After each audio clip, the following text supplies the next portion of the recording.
Now start miscellaneous exercise. Question number first. How many words with or without meaning, each of two vowels and three consonants, can be formed from the letter of the word daughter? First question is, what is daughter? DAUGHTER.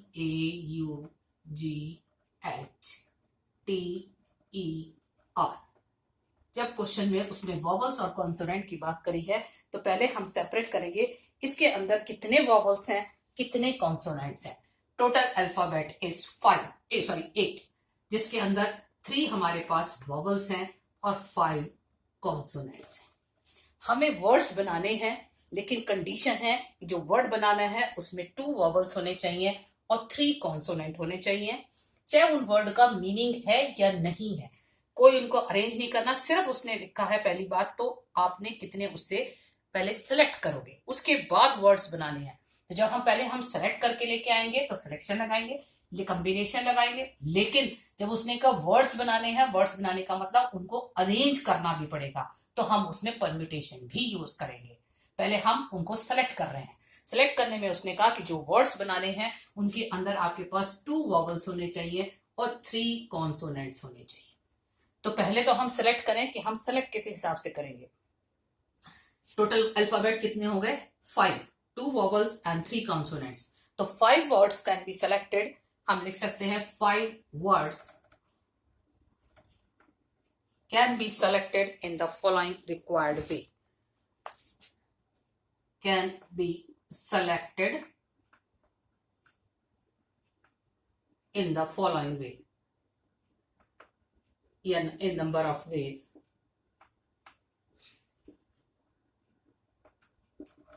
3 में से 2 vowel तो 3C2. 5 consonant में से 3 consonant 5C3. ये तो हमारे word select हो गए. सपोज हमारे पास तो जो भी कोई आए A और U आ गया और साथ में हमारे पास GHT आ गया. तो ये तो हमने अल्फाबेट सेलेक्ट कर लिया. अब उन अल्फाबेट को हम कैसे अरेंज करेंगे? टोटल अल्फाबेट हमने कितने लिए? 5. अब अगर उन्हें अरेंज किया जाए तो हमारे पास कितने आएंगे? 5P5, क्योंकि 5 अल्फाबेट है और उनके 5 को अरेंज करना है. तो each selection of 2 vowels and 3 consonants can be arrange. अगर इनको अरेंज किया जाए, ईच सिलेक्शन जो हमने कर ली थी, each selection of 2 vowels and 3 consonants can be arranged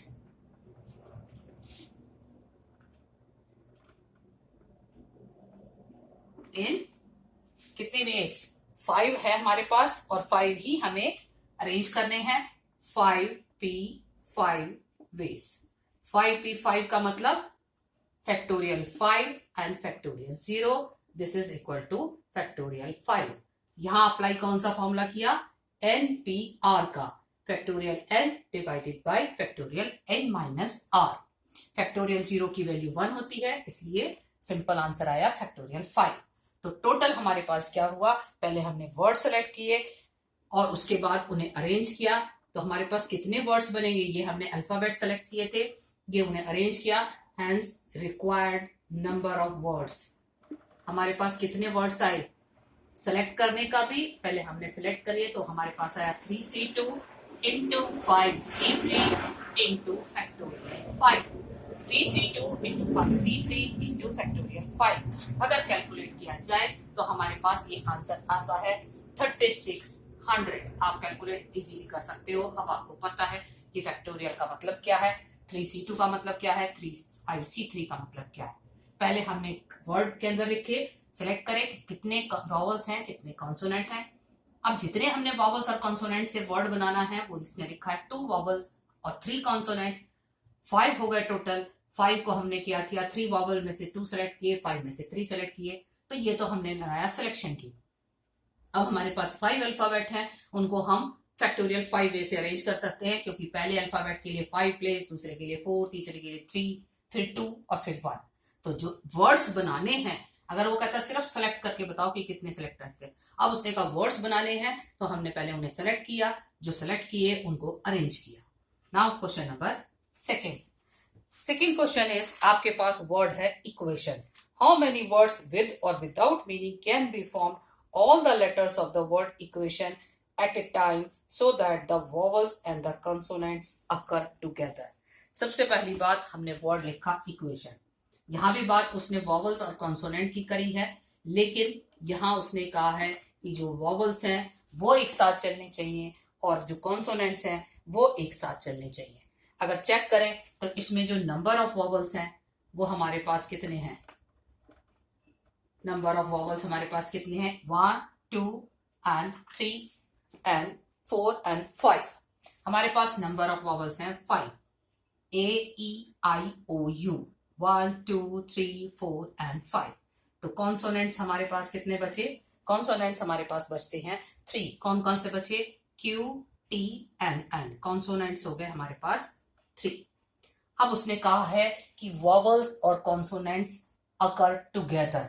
occur together का मतलब एक वॉवल आपने जहां लगाया है उसके आगे सारे वॉवल्स आने चाहिए, उनके बीच में कॉन्सोनेंट नहीं आना चाहिए।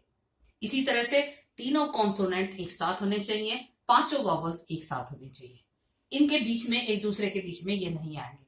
अगर आपने फर्स्ट पोजीशन पे वॉवल रखा है तो अगली 4 पोजीशन पे भी वॉवल्स आनी चाहिए, उसके बाद आप कॉन्सोनेंट स्टार्ट कर सकते हो।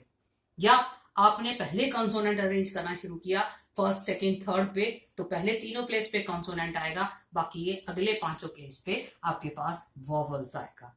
तो जिन चीजों को हमें एक साथ रखना होता है, एक साथ रखने का मतलब हमें सिर्फ एक की पोजीशन फिक्स करनी है। सपोज वॉवल की मैंने फर्स्ट पोजीशन फिक्स करी, बाकी तो अपने आप चेंज है, बाकी तो अपने आप है कि वो उसके पीछे पीछे आने हैं, उनमें हम कोई चेंज नहीं कर सकते।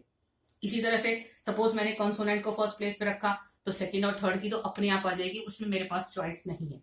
तो जिन चीजों को एक साथ रखना होता है उनको हम एक मानते हैं, चाहे वो कितनी भी हो। जैसे ये 5 है, इनको भी एक माना जाएगा, ये 3 है, इनको भी एक माना जाएगा। तो हम सबसे पहले क्या करेंगे? 2 ग्रुप्स हैं, एक है वॉवल्स का, एक है कॉन्सोनेंट्स का। तो इन 2 ग्रुप्स को जो अरेंज करना है वो हम कितने वे से करेंगे? 2 ग्रुप्स हैं हमारे पास। 1 कितना है? 1 है हमारे पास, 1 है वॉवल का और 1 है, चलो ऐसे लिख दे। 2 ग्रुप्स को अरेंज करना हो, 2 groups can be arranged in 2P 2 ways। 2 groups है, 1 for vowel, 1 vowel and 1 consonant can be arranged. 2 ही रह गए और तो ये हो गया हमारे पास 2P2 या कहा जाए फैक्टोरियल 2 ways। अब बात ये आती है कि वॉवल्स के अंदर जो है वो इंटरचेंज तो हो सकते हैं। ऐसा तो नहीं कि फर्स्ट पोजीशन पे ई ही लिखना है या यू ही लिखना है या ए ही लिखना है। वॉवल्स के साथ इंटरचेंज हो सकता है, कॉन्सोनेंट के साथ इंटरचेंज हो सकता है। हमें ये नहीं है कि फर्स्ट पोजीशन पे अगर मैंने कॉन्सोनेंट लिखा है तो वहां पे क्यू ही लिखना है, वहां पे टी भी लिख सकते हैं, वहां पे भी एन भी लिख सकते हैं। तो सबसे पहली चीज तो जिन्हें एक साथ करना था उन्हें एक एक मान लिया, तो ये तो हो गया 2 ways, क्योंकि 2 ही ग्रुप बने, एक ग्रुप बना, ये हमारा फर्स्ट ग्रुप था और ये हो गया हमारे पास सेकेंड ग्रुप। ये हुआ फर्स्ट ग्रुप और ये हो गया सेकेंड ग्रुप। तो दोनों ग्रुप को अरेंज करना है तो ये हो गया हमारे पास फैक्टोरियल 2 ways। अब बात आती है कि जो वॉवल्स हैं ये भी इंटरचेंज हो सकते हैं और जो कॉन्सोनेंट है वो भी इंटरचेंज हो सकते हैं। तो वॉवल्स को अरेंज करना है तो कितना चीज आएगी? वॉवल्स, अब अरेंज की बात कर रहे हैं, जब भी अरेंज की बात करेंगे परम्यूटेशन लगेगा, जब सिलेक्शन की बात करेंगे तो हमेशा हमारे पास कॉम्बिनेशन लगेगा। कैन अरेंज देमसेल्फ, वो अपने आप तो अरेंज हो सकते हैं। अपने आप कितने उससे अरेंज होंगे? फैक्टोरियल 5 वे से, फैक्टोरियल 5 वे से, क्योंकि पांचों के पांचों वॉवल्स इंटरचेंज हो सकते हैं, पांचों डिफरेंट है। इसी तरह से कॉन्सोनेंट्स जो हैं कैन अरेंज देमसेल्फ फैक्टोरियल 3 वे से। तो जो हमारे पास टोटल आया, टोटल वर्ड्स आए, हैंस नंबर ऑफ वर्ड्स या रिक्वायर्ड, हमारे पास कितने हो गए वर्ड्स? पहले हमने लगाया दोनों का अरेंजमेंट, फिर दोनों का अलग अलग, factorial 2 into factorial 5 into factorial 3। This is equal to, अगर कैलकुलेट किया जाए तो ये हमारे पास आता है 1440। बस एक चीज रिपीट कर रही हूँ, ख्याल करना, जिन चीजों को वो एक साथ कहता है उसको हमने एक मानना है, चाहे यहाँ पे 10 होते, चाहे 20 होते, कितने भी होते, लेकिन वो इंटरचेंज हो सकते हैं, जैसे कि मैंने यहाँ पे लिखा है। मैं हो सकता है फर्स्ट प्लेस पे पहले यू लिखूं या फिर ए लिख दूं या आई लिख दिया जाए या ई लिख दिया जाए। तो जिनको एक बनाना है उन्हें एक लिया तो पहले फैक्टोरियल 2 आया, लेकिन वो आपस में इंटरचेंज हो सकते थे इसलिए फैक्टोरियल 5, कॉन्सोनेंट्स भी इंटरचेंज हो सकते हैं इसलिए फैक्टोरियल 3, और टोटल वर्ड्स जो आ गए 14140।